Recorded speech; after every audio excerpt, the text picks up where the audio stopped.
Praise the Lord. இந்த காலவேளையிலும் உங்களை மறுபடியும் சந்திப்பதில் மிக்க மகிழ்ச்சி அடைகிறேன். இந்த காலவேளையிலும் நாம் ஒரு வேத வசனத்தை தியானிப்போம். யாத்திராகமம் 1:21 யாத்திராகமம் 1:21. மருத்துவச்சிகள் தேவனுக்கு பயந்ததினால் அவருடைய குடும்பங்களை தழைக்கும்படி செய்தார்.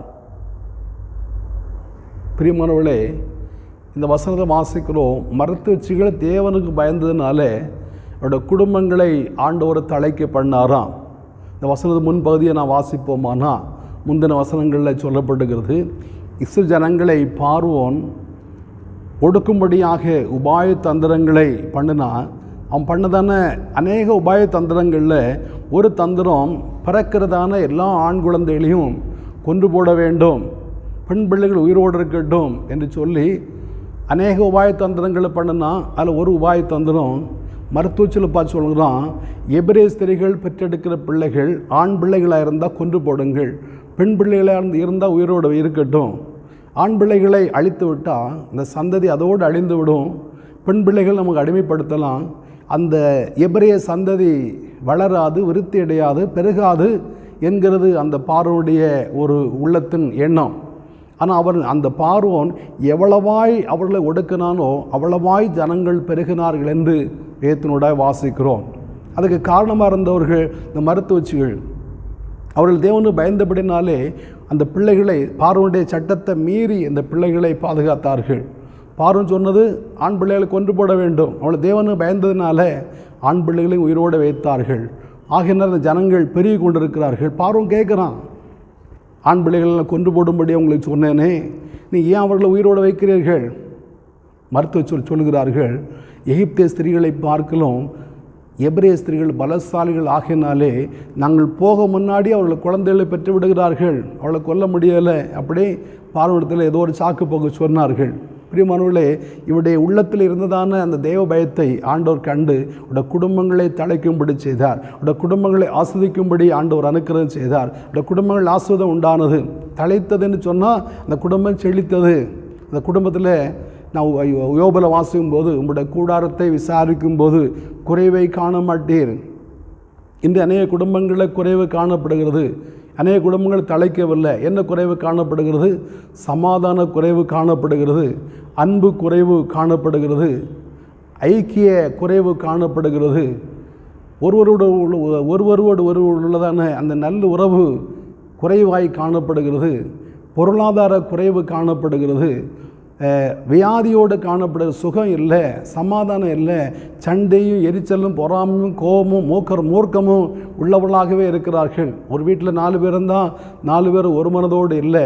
காரணம், இப்படிப்பட்டதான குறைவுகள் அநேக குடும்பங்கள் இருக்கிறது. ஆனால் அந்த மருத்துவச்சிகள் தேவனு பயந்ததான் அந்த மருத்துவச்சியோட குடும்பங்களை ஆண்டவர் தழைக்க பண்ணப்படினாலே ஒரு மனம் ஒற்றுமை இருந்தது, அன்பு சந்தோஷம் இருந்தது. இந்த கூடாரங்கள், அவருடைய கூடாரங்களில் ஆண்டவரை துதிக்கிறதான துதி இருந்தது, பாடல் இருந்தது. ஆண்டவர் ஆகினால் அவர்களை தழைக்கும்படி செய்தார், மீண்டும் மீண்டும் அவர்களை செழிக்கும்படி செய்தார் என்று வேதத்தில் வாசிக்கிறோம். இந்த இடத்துல நின்று யோசிக்க வேண்டிய ஒரு காரியம், இந்த மருத்துவச்சிகள் மற்றவருடைய பிள்ளைகளை காப்பாற்றினார்கள், அவருடைய குடும்பங்களை ஆண்டவர் தழைக்கும்படி செய்தார். இன்றைக்கு தேவன் நம்முடைய கரங்களை தந்திருக்கிறது நம்முடைய பிள்ளைகளை நாம் பாதுகாக்க வேண்டிய நம்மேல் விழுந்த கடமை. அந்த யோகபேத்தை பார்த்து பார்வோனுடைய குமார் சொல்லும்போது, இந்த பிள்ளை எனக்கென்று வளர்த்துவிட நான் ஒரு சம்பளம் கொடுப்பேன்னு சொன்னார். யோகபேத்து தன்னுடைய பிள்ளையை பார்வோனுடைய குமார்த்திக்காக வளர்த்து சம்பளம் பெற்றாள் என்று வாசிக்கிறோம். தேவன் நம்மை நம்பி நம்முடைய கரங்களில் ஆண்டவர் பிள்ளைகளை தருகிறார். இந்த பிள்ளைகளை நாம் கர்த்தருக்கென்று வளர்க்க வேண்டும், தேவனுக்கு பயந்து வளர்க்க வேண்டும். இப்படி வளர்ப்போமானால் அந்த பிள்ளைகள் நமக்கு ஒரு ஆசீர்வாதமானவர்களாய் காணப்படுவார்கள். இந்த பிள்ளைகளாலே நம்முடைய உள்ளம் மகிழும்படியான கிருபைகளை ஆண்டவர் செய்வார். இந்த பிள்ளைகளை நாம் தேவனு பயந்து நடத்தும் போது, வளர்க்கும் போது தேவனுடைய ஆசீர்வாதம் நம்முடைய வாழ்க்கையில் உண்டாகும் என்பதில் எந்த விதமான சந்தேகம் இல்லை. இப்போ இந்த பிள்ளைகளை, நம்முடைய கரங்களை தந்திருக்கிற பிள்ளைகளை நாம் தேவ பக்தியிலே வளர்த்த வேண்டியது மிக அவசியம். ரெண்டாவதாக, நாம் யோபு 1 வாசிக்கும் போது சாத்தான் ஆண்டவர் பார்த்து சொல்கிறான், யோபு விருதாவாகவா தேவனு பயந்து நடக்கிறான், அதனால நீர் அவனையும் அவனுக்கு உண்டான எல்லாவற்றையும் சுற்றி வேலையடைக்கவில்லையா? பிரியமானவர்களே, நான் கர்த்தருக்கு பயந்து நடக்கும்போது முதலாவது நம்முடைய குடும்பங்களை தழைக்கும்படி செய்கிறார். ரெண்டாவது, தேவனுக்கு பயந்து நடக்கும்போது நம்மையும் நமக்கு உண்டான எல்லாவற்றையும் ஆண்டவர் சுற்றி வேலிழைத்து பாதுகாக்கிற தேவன். இப்போ ஆண்டவர் பாதுகாக்கும் போது எந்த விதமான வேதனைகளோ துன்பங்களோ நம்மை அணுகுவதில்லை, எந்த பிரச்சனைகளும் நம்மை அணுகுவதில்லை, எந்த போராட்டங்களும் நம்மை அணுகுவதில்லை, சாத்தானும் அணுகுவதில்லை. சாத்தான் பாருங்க, ஒரு ஊசின் நுழைக்கிற இடம் இருக்குமா நான் உள்ளே வந்துடுவான், ஒரு தலைமுடி அளவு இடம் கிடைக்குமானா உள்ளே வந்துடுவான்.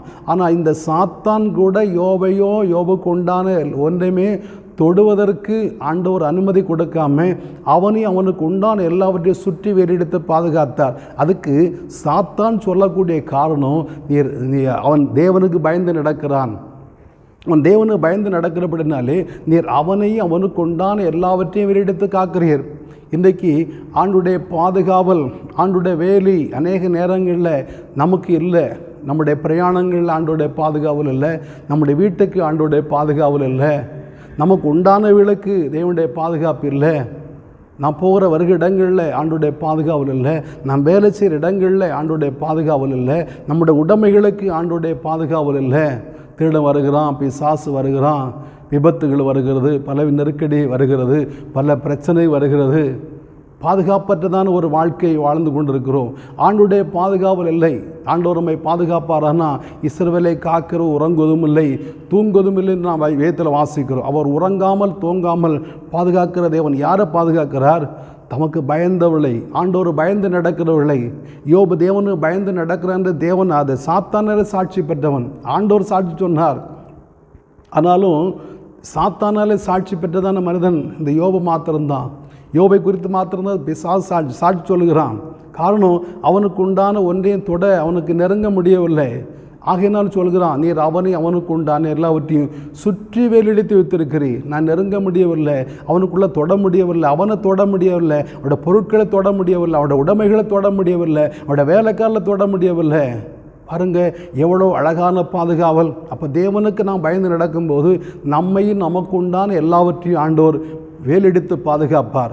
மூன்றாவதாக நாம் வாசிக்கிறோம், அப்போஸ்தலர் 10ஆம் அதிகாரத்தில் வாசிக்கும்போது, கொர்நேலியு தேவனுக்கு பயந்து நடந்தான், தன் குடும்பத்தார் அனைவரோடு கூட தேவனுக்கு பயந்து எப்போதும் ஜெபம் பண்ணுகிறவனாக மிகுந்த தான தர்மம் செய்கிறவனாக இருந்தான். ஆகையினாலே அவனுடைய ஜெபம் தேவ சமூகத்தில் நினைப்புடுதலாக போனது என்று நம்ம இங்கே வாசிக்கிறோம். பாருங்கள், தேவனுக்கு பயந்து நடக்கிற ஒரு மனிதனுடைய ஜெபம் தேவ சமூகத்தில் நினைப்புடுதலாக போகும். இன்றைக்கு நம்ம அநேகருடைய வாழ்க்கையில் அநேக ஜெபங்கள் தேவ சமூகத்தில் போகவில்லை. அது நம்ம ஜெபிக்கிறோம், ஒவ்வொரு நாளும் ஜெபிக்கிறோம், காலை மாலை ஜெபிக்கிறோம், உபவாசம் இருந்து ஜெபிக்கிறோம். ஆனால் நான் தேவனுக்கு பயந்து நடக்காதபடினாலே, தேவனுக்கு பயப்படுகிற பயம் நம்முடைய வாழ்க்கையில் இல்லாதபடினாலே நம்முடைய ஜெபம், எல்லா ஜெபங்களும் பரலோகத்தின் தேவனுடைய சமூகத்தில் போகவில்லை, அங்கேருந்து பதில் வரவில்லை. ஆனால் கொர்நேலியுடைய ஜெபம் தேவனுடைய சமூகத்தில் நினைப்புடுதலாக போனதென்று அங்கிருந்து தூதன் வந்து சொல்கிறான். கொர்நேலியு, பயப்படாதே, உடைய ஜெபங்கள் உடைய தான தர்மங்கள் தேவனுடைய சமூகத்தில் நினைப்புடுதலாக போயிருக்கிறது. அவனுடைய ஜெபம் தேவ சமூகத்தில் நினைப்புடுதலாக போயிருக்கிறது. இன்றைய நம்முடைய ஜெபம் தேவ சமூகத்தில் நினைப்புடுதலாக போயிருக்கிறதா? நம்முடைய தான தர்மங்கள் தேவனுடைய சமூகத்தில் நினைப்புடுதலாக போயிருக்கிறதா? நாம் தான் ஒரு சின்ன உதவி செய்துட்டு ஊரெல்லாம் போஸ்டர் அடித்து ஒட்டுவோமே. அப்போ எப்படி இந்த தான தர்மம் தேவனுடைய சமூகத்தில் நினைப்புடுதலாக போகும்?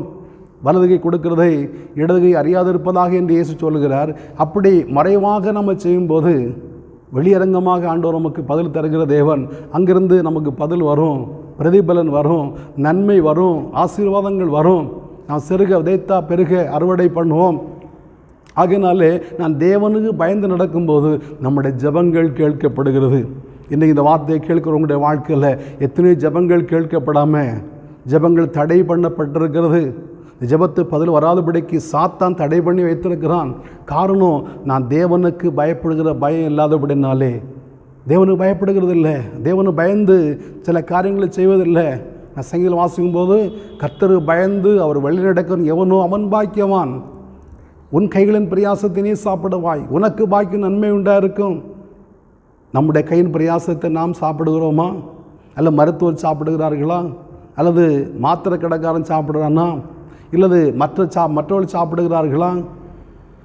பிரியமானவர்களே, நம்முடைய கையிலும் பிரயாசத்தை நாம் அனுபவிக்க வேண்டும். அது வேறொருவனுக்கு உரியதாக இருக்கக்கூடாது. நீதிமொழியில் வாசிக்கும் போது அது அந்நியனுக்கு உரியதாக இராமல் உனக்குரியதாகவே இருக்க வேண்டும் என்று சொல்லப்படுகிறது. இப்போ நம்முடைய கையின் பிரயாசத்தை நாம் அனுபவிக்க வேண்டுமானால் கர்த்தருக்கு பயந்து நடக்கிறவர்களாய் காணப்பட வேண்டும். அப்படி கர்த்தர் பயந்து நடக்கும்போது நம்மையும் நமக்கு உண்டான எல்லாவற்றையும் ஆண்டவர் ஆஸ்வதிப்பார். நம்முடைய ஜெபம் தேவ சமூகத்தை நினைப்படுதலாக போகும்.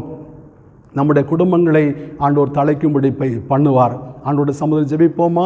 பரிசுத்த பிதாவே, பரலோக தேவனே, ஆசுதமான இந்த நாளின் கத்தாவே நல்ல காலை வேளைக்கு நன்றி செலுத்துவப்பா. அந்த நாளும் நம்முடைய சமூகத்தில் கத்தாவேப்பா ஏசப்பா மக்கு சொதி யாத்திராக 1:21 தியானிக்க எங்களுக்கு கிருபை செய்தீரே. நன்றியோடு துதிக்கிறப்பா. அந்த வசனத்தை நாங்கள் எத்தனையோ முறை படித்திருக்கிறோம். ஆனால் ஆண்டவர் அந்த வேத வசனத்துடைய ஆழத்தை புரிந்து கொள்ள கிருபை செய்தீரே. நன்றியோடு துதிக்கிறப்பா. அந்த மரத்துச்சிகள் தேவனு பயந்தபடி நம்முடைய குடும்பங்களை தலைக்கும்படி செய்தீர் என்று வேதத்தில் வாசிக்கிறப்பா. தேவனு பயந்து நடந்தபடினாலே யோபுக்குண்டான எல்லாவற்றையும் நீங்கள் மேலெடுத்து பாதுகாத்தீர் நாங்கள் வாசிக்கிறோம். ஆண்டவரே, தேவனு பயந்து நடந்தபடினாலே குறைந்தருடைய ஜெபம் தேவ சம்பத்து நினைப்பூடுதலாக சென்றதுன்னு நாங்கள் வேதத்தில் படிக்கிறோப்பா. இந்த காலவெளியில் இந்த வார்த்தையை கேட்கிற அருமையான உங்களுடைய பிள்ளைகள் கூட தேவன் பயந்து நடக்கிறவர்களாக மாற்றுவீராக. அவர்களே அவளுக்கு உண்டான எல்லாவற்றையும் தேவன் ஆண்டவர் ஆஸ்வதிப்பீராக. ஆண்டவர் அவர்களே அவளுக்கு உண்டான எல்லா உடைமைகளையும் தேவன் பாதுகாப்பீராக. அவருடைய எல்லா ஜபங்களையும் தேவன் தாமே கேட்டு அங்கீகரித்து பதில் தருவீராகப்பா. ஏசப்பா மக்கு சோத்திரனுடைய ஜபங்கள் ஆண்டவர் விண்ணப்பங்கள் நம்முடைய சமூகத்தில் தூபமாய் வர வேண்டும் என்று ஜபிக்கிறோம். அப்பாவுடைய கரங்கள் அர்ப்பணிக்கிறோம்.